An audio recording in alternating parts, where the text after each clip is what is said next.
Financials have been one of the strongest sectors so far this year, but going into Q2, they really weakened. Do you think that once we get into earnings, that expectations are going to change for the banking sector at all? Yeah, I mean, I like again that this over the last couple of weeks, last 2 weeks, financials have been kind of at the bottom of the list in terms of performance. I like that because at least kind of flush out some of the froth. But I do think that this quarter is going to be decent. I don't think it's going to be great, but I think you've got to pick your spots. We own the best of breed, like J.P. Morgan. I also like Wells Fargo. I think both companies are going to report well on Friday. And I guess if you don't want kind of the headache from the international Europe fears, right, like that we saw earlier this week, if you don't want to own kind of the big money center banks that might have some exposure there, you kind of own some of the regionals. And SunTrust and BB&T, to me, are two names that I think are very attractive. You mentioned Europe.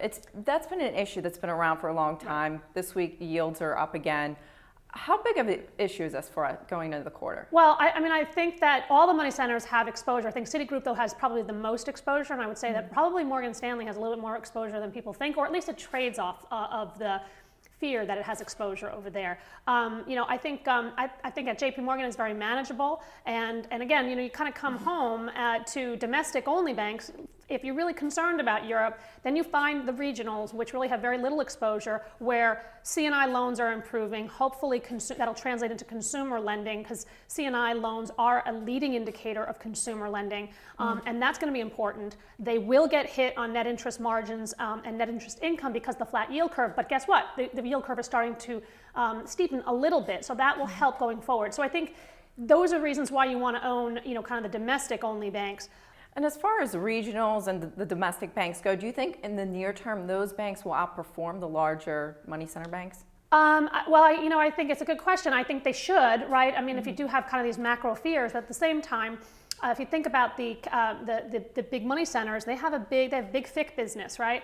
And they have big investment banking business. Both of those businesses have actually done well. Mortgages have done better in terms of volume generation. So they've got some levers to growth, but again, you have to kind of balance the risk reward in terms of the global exposure. But that's why J.P. Morgan, I think it's very manageable for them, and again, I think it's going to be a pretty solid quarter. And again, we'll have to hear what Jamie Dimon says about guidance and the overall environment, but feel really good about their balance sheet, and you can kind of sleep at night again because they've got such strong capital ratios. So going into Friday, are you buying J.P. Morgan stock? The only reason why we're not is because we were buying it in the mid-30s, so it's kind of gotten away from us. So I would tell you this, if it should sell on the news, we would be buying it, especially under 40. That's one that we want to make bigger, certainly, but for the long term, if you've got a long-term horizon, I think you could definitely buy it in the low 40s.